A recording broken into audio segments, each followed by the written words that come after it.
as long as it's something you know you want to do, as long as money is not your only motivating factor.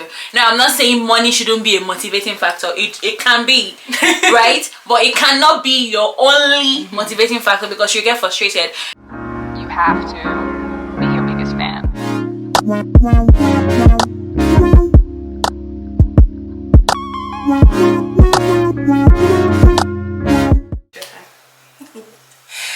Okay.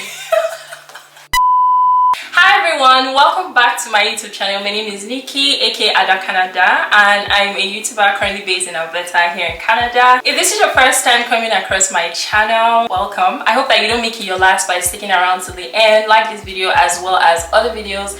Check out my other videos and subscribe. And if you're a returning subscriber, boy, if you don't get what up? Welcome back. All right, so today I have a special guest. Introduce yourself. Okay, so my name is Ijay. What else? That's all right. Yes. And I also live in Alberta, Canada. Yes. So on today's video, basically we'll just kind of have a chit chat and talk about our experiences as foreigners in Canada. We've been here for like a very long time. Like we're so old here in Canada, and so we generally just talk about anything and everything, our experiences, kind of like have a conversation, everything that's happened, some of the most notable things, and yeah, how we've been able to live through it and transition, I guess, to this present day. How long have you been here? I've been here since 2012, so I was like, this is 10 years. I've been here since 2015, so this is my 7th year. That's a really long time. It is. Before you came into Canada, did you have any expectations about what Canada would be like? Like, was it part of your dream or? Okay, so while growing up, or up until I got to like maybe SS3, I always knew I was going to leave Nigeria, but I didn't know how, I didn't know when. It's like I had the funds or anything to leave. And obviously when the opportunity for Canada came by, I think I was having a conversation with you this morning. I was like, I didn't even know where Canada was. And it's not like now where everybody's mouth in Nigeria, everybody's talking about Canada. I'm like, I don't even know where this place is. So yeah, I wouldn't say I had any prior expectation as for coming here, but yeah, it did happen. So I had a lot.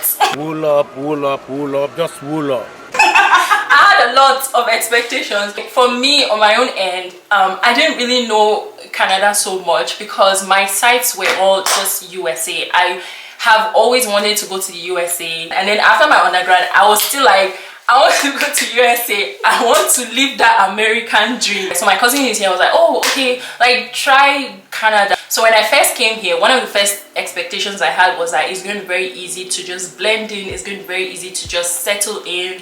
And within the first week, I'll make friends. I'll start hanging out with white people. I will start taking pictures. That wasn't the experience, right? Within the first week, I was humbled already. First of all, the first thing that greeted me at the airport was the cold. So that was the first thing that humbled me. Then when I now eventually started school, and I noticed that people were already forming cliques. So I was like, okay, you know, and then being the only black person in my class then at the time didn't even really help, because like everything was just so overwhelming. I was thinking, you know, oh, everyone's going to be so nice, just like the Americans, and like people will be so easy to talk to. Canadians are nice, but it's not everybody that you meet that is just going to be the first person to talk to you. Sometimes you have to be the one that will make the effort, because many of them are kind of reserved. They'll just like to watch you from afar, but then when you approach them and you start talking to them, then they'll actually start talking to you and having a conversation with you. In as much as I didn't know a lot about Canada, I also knew, yes, it's part of the Western world, right? So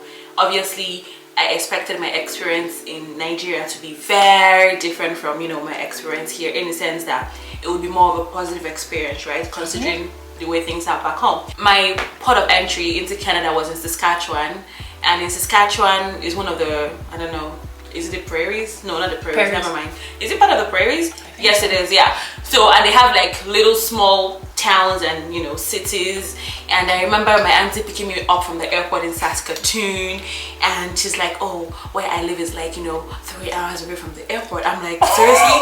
Wow. Okay, so anyway, she did pick me up and we got to the place. No, she was already like trying to make me not expect too much. She's like, so it's 3 hours away from the airport. We have only one traffic light in downtown.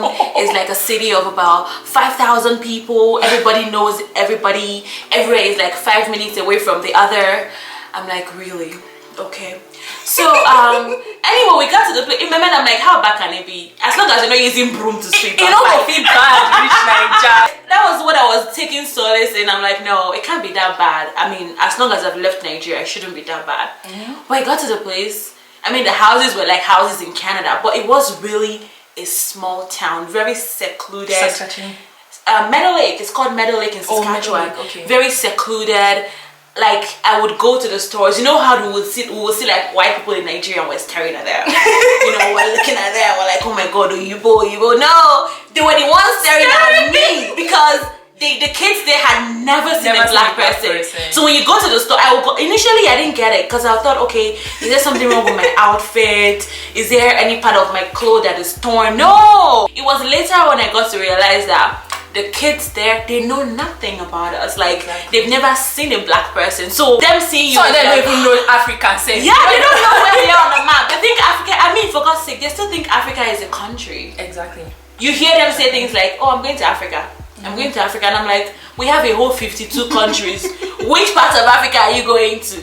That was my reality, right? So I was thinking I was going to this place where I'm like, swallowed, no one would know I existed. But no, it was the other way around. Like, you can't do anything and get away with it being in that town as a black person, because they can easily just point and be like, well, it's either you or you, right? That was my experience. My first port of entry was in Vancouver, but then my final destination was here in Edmonton. They've announced in the plane so many times, once you get down, you have to pick your bags. I didn't know anything. I was just chilling, like, these people are not talking to me, because like, these guys, the pilots, you're not talking to me, like, this message is not for me. I just completely ignored it, and I thought it was going to get, I didn't know that it meant that everybody's supposed to collect their bags and then go look for where your next first time. Exactly. I didn't know. I spent all the time there at the airport clearing with immigration, getting my study permit and everything, even waiting for my next flight. It still didn't occur to me that I should go and pick up my bags until I now came all the way to Edmonton. I am standing at the conveyor belt waiting for my box to arrive.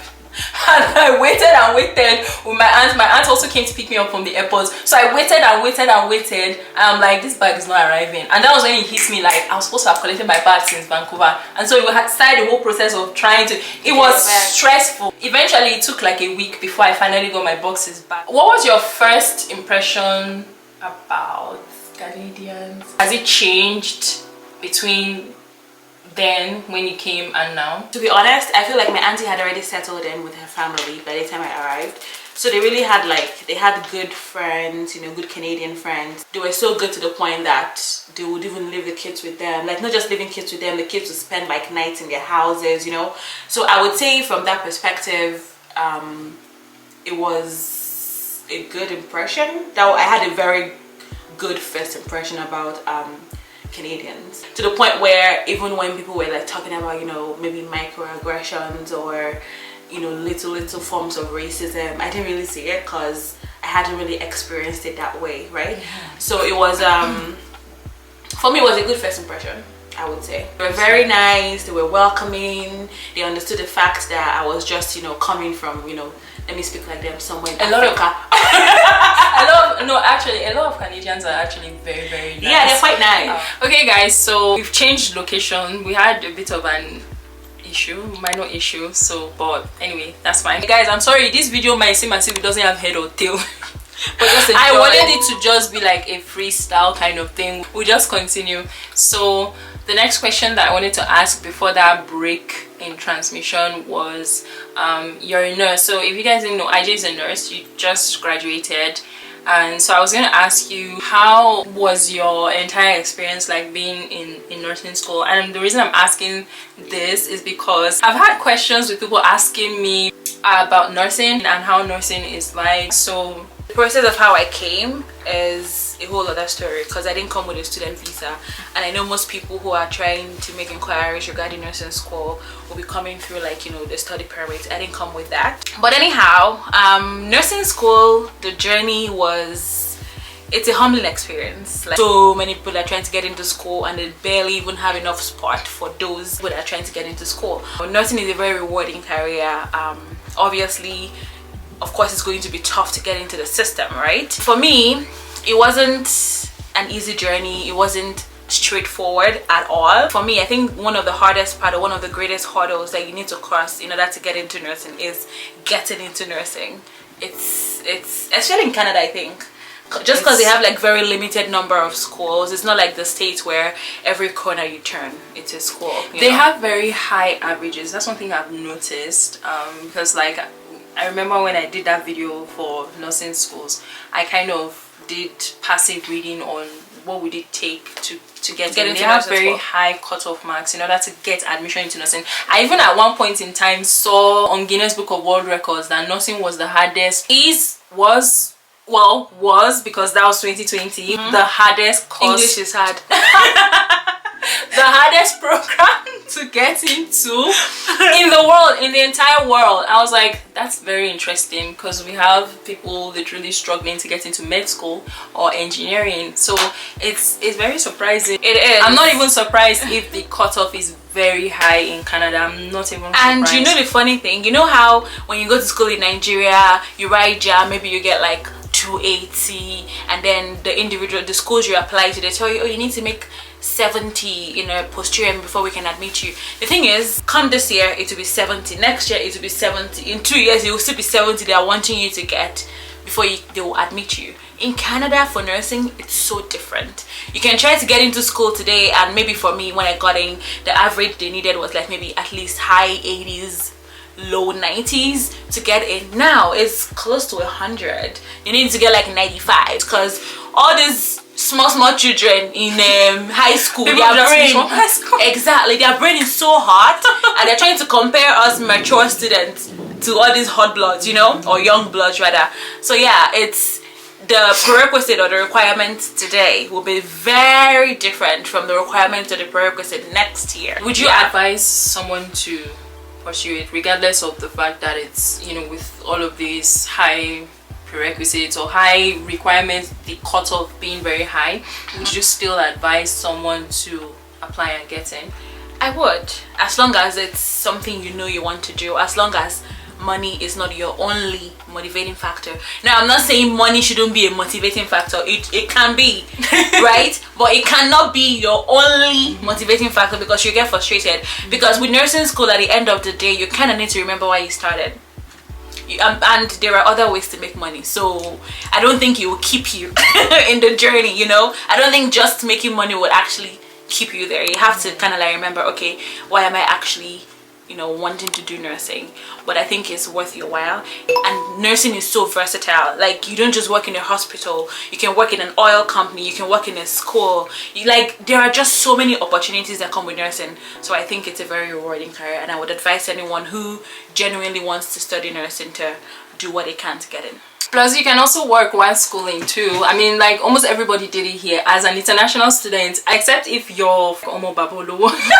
So, like, I don't think there's anybody who comes here and just like sits, except if you're like really that rich that you don't need to work and everything is just provided. Everybody works while going to school just to get that extra money. So it's a lot, basically, from everything she said, and also just knowing her story behind the camera, knowing her story. It's a lot, but at the end of the day, like she said, it's humbling and it's very rewarding. And if it's really what you want, go for it. Go for it. There is no monopoly. I don't believe Canada has a monopoly of just only picking citizens or permanent residents to get into the nursing program. This is not like medicine, right? So there's no monopoly for that. Just go for it if it's something you want to do. What was your most embarrassing moment, or what has been your number one most embarrassing moment since you came to Canada? I have to think about this one. I actually worked retail. Like, I worked in a kids clothing store for some years while I was, you know, studying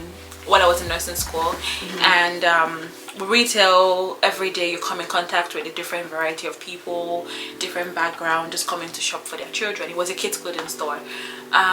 So, and I know us in Nigeria, we're very, you know, it's things that either it's black or white. It's either this or this. There's no in between whatsoever. And the thing is, working retail, you kind of need to know how to you know, talk to people, have conversation, and make them have like a great customer service experience. One thing I struggled with coming to Canada was the coins. You know, in Nigeria, coins are like extinct. Like, we don't have our 1 naira, 50 kobo, nothing. It's only notes now. Our list denomination now is like 5 naira, right? So this lady paid with or she paid with cash, and I had to give her change, and her change were in coins. And then I had just started working there. I didn't, in as much, I'd lived in Canada maybe 3 years, but I still wasn't very familiar with the coins because I didn't have any cost to use them, right? And so she paid. I was trying to give her a change, and I was just there staring at the coins. I was just looking at it. Which one is 25 cents? Which one is 5 cents? Which one is... And then they would tell me it's a dime, it's a quarter. I'm like, oh, that thing was so it's confusing. a loony. Is it toonie? So confusing. I'm like, I never got it. Calm down. What's a loony? It was during that job I discovered that loony was $1. $1 Toonie is $1 in a coin. Exactly. So I was just there. Like, this is someone who's at a till, like paying for her stuff. I was just there staring at the coins. And then she goes, and she had this really loud voice, and it just happened to be very quiet at that moment. And then she goes, why are you staring at it like that? I'm like, oh my god, madam, calm down. Madam, calm down. I'm just trying to give you your complete money, you know. I'm trying to see which one is 25 cents, and you know, 5 cents, and actually give you your change completely. And my co-workers heard it. They like, till today, or like, I and my co-workers, we're still friends. It's a running joke, like it's an inside joke. They're like, why are you looking at it like that? I'm like, calm down, please. I was just learning. So yeah, that was really embarrassing. There were others, but I'd rather not talk about them. This is the only one I'm comfortable sharing. For me, my most embarrassing moment was actually the first year I came into Canada in 2015.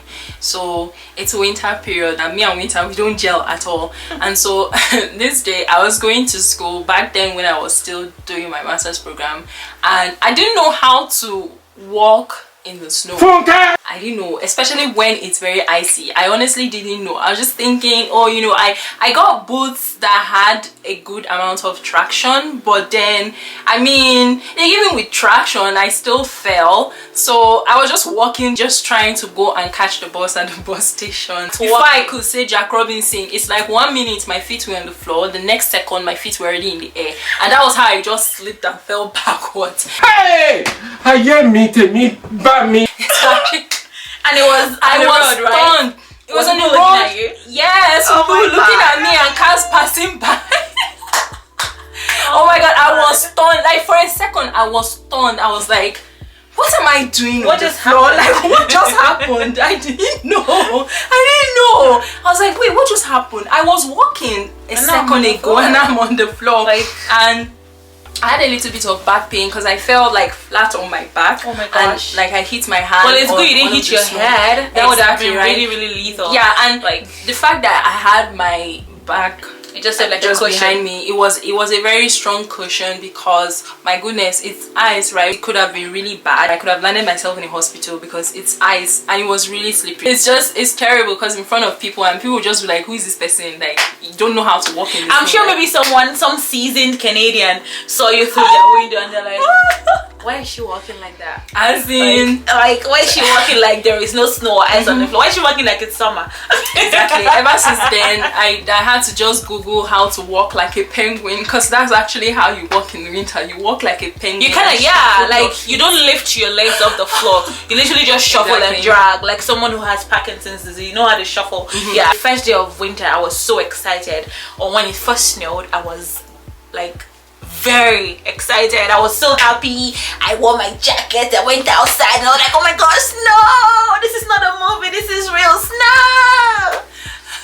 After the excitement wore off, I'm like, and when the cold catch me like this, I'm like, what is this? Like, until tomorrow. When it sets in, it sets in. And like I said, I first lived in Saskatchewan, and Saskatchewan is one of the coldest provinces. There was a day we had the city or the small town that we lived in was the coldest city in the world. It was negative 57 that day. Oh my god. Negative. And you know the funny thing, life continues. Exactly. You're still expected to go to work. Just don't stay out too long. Yeah, you're still expected to do everything like it's not negative 57 outside. I think the coldest I've ever been in was minus 52. And it was the coldest place in the world. So that was 2018, 2019-ish, when we had that very cold snap. So the temperature really dropped, that, you know, cars were getting stuck on the road, and you can't stay outside for too long because your lungs will just freeze up. So it was really that, there was frostbite, so it was really that bad. So I think that's the coldest I've ever seen, that minus 52. And at that point, it was even in the news that Grand Prairie was the coldest place in the world. It was colder than Antarctica. When the winter sets in, and you know the funny thing is, because it's so, I feel like the winter drags is so long, it seems like it's your entire, it makes up like your entire existence. I don't know, like you forget there's summer, you forget there's spring, you forget there's fall, but the winter, like I start dreading winter months before it actually comes. This is just cultural experiences that I don't think any of us is ever going to just get used to. Like nothing can ever prepare you for it. Exactly, nothing really ever prepares you for it, right? You can do as much as you can to prepare, but then you never really know what it's going to be like. Sometimes, like I've been here when the winter was just like child's play, was really very mild, which was, I think it was 2020 or 2019. Even 2015 wasn't too bad. It wasn't. Well, that was my first time, so it was bad for me. That was my first year coming, so winter was bad for me. But then, like, there are other years when it will be really so terrible, and like sometimes there will be freezing rain. Freezing rain is like ice is falling from the sky. Ice is falling. That's the most dangerous of them all. Is it rain? Is it ice? Like, is it like, it's so, they call it black ice. It's so deceptive as well. Exactly, because it looks like it's drizzling, but when it lands on the floor, it's literally ice, and it's very slippery. Like we had a lot of that last year, actually. Even this year. Of that this year we did. Like in February, there was a lot of freezing rain. Yeah, this year as well.